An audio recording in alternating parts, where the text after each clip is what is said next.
Hi,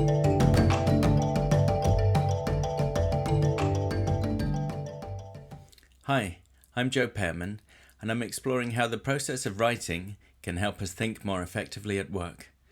It seems that some kinds of writing can help us more than others. Today, I have an example where using a sentence structure prompts me to make an argument more persuasive. Slide-based presentations have been around at work for decades, and it seems that people have been complaining about them for that long too.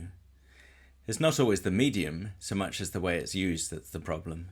People fear a wall of text on overly wordy slides, and one of the most common pieces of advice for better presentations is to reduce the number of words on a slide. But what if this blanket advice to reduce the number of words on a slide is actually making presentations worse?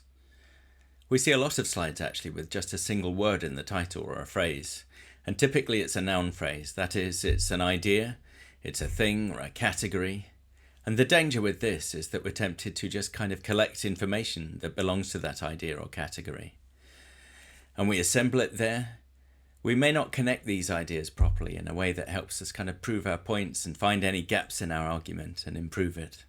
So let's say I'm putting together a slide to make a point about coffee that's consumed in an office. And I'm going to rely on some data to make my point, so I call the slide Coffee Data. The trouble is, this data is not very well digested, it seems. It's certainly not clear to the viewer what point I'm making and how the information relates. I've got some other things here about sales. How does that relate? I've got some sub-bullets. Are they dependencies of the bullets above, or do they come after? It's just really not clear. And you might say, well, it's up to me to tell the story as I'm going through the slide. The slide shouldn't tell the whole story itself.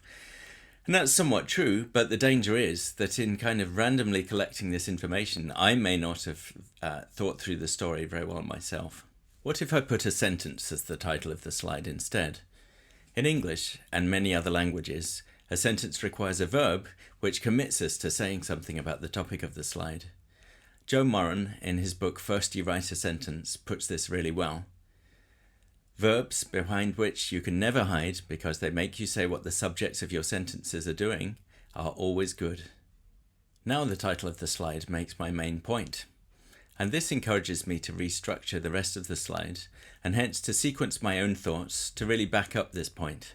This way of putting evidence in the slide body that backs up an assertion in the title is actually key to something called the assertion evidence approach, championed by Michael Alley, to help people make better scientific presentations.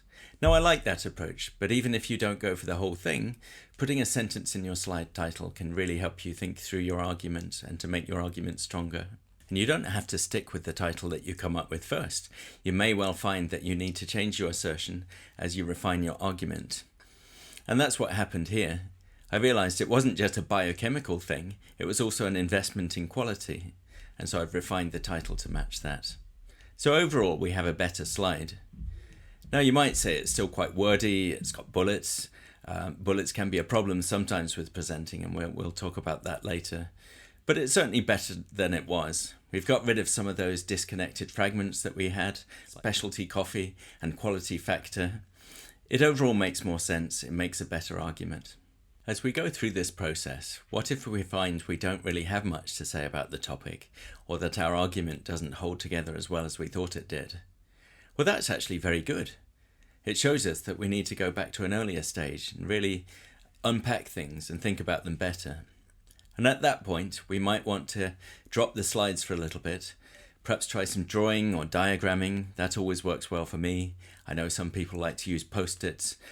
Whatever it is that helps us think from an earlier stage and try again. So in this way, I've avoided wasting my own time and that of others by not saying much, not thinking much, not changing much, because after all, that's what we were trying to do. We were trying to change something in the world around us, and it's unlikely that we can do that if we're not thinking and expressing ourselves clearly. I pointed out that verbs are essential to sentences in many languages. And there's another point to make. Because after all, verbs are about a relationship. They can be about something changing. And we make our business decisions in a changing environment. They have to adapt to suit the situation around us. If the world weren't changing, perhaps we could get away with just fixed terms, nouns and noun phrases. But it isn't, and so verbs help us with that. Although Joe Moran's book is about life itself, and I think you would be disappointed to see it reduced to just doing business more effectively, I do like what he has to say about verbs and change, and so I'll leave you with a final quote from his book. Verbs are for painting life, both as we are forced to live it and as it might be lived. Nouns find words for things in the world. Verbs weave their own worlds out of words. We need verbs, not just to say what has happened, but to pass through different levels of reality. Verbs relate events, but also rumours, surmises, dreams, and desires. A friend once told me, when declaring that she had altered her view on something, that changing your mind is an occupational hazard of thought. True enough, and this irreversible side effect of thinking is what verbs are for. Verbs map the mutability not only of the world, but also of our minds. Thank you for listening. I'd love to hear of your experiences in this area. Have you tried using more whole sentences and slide headers?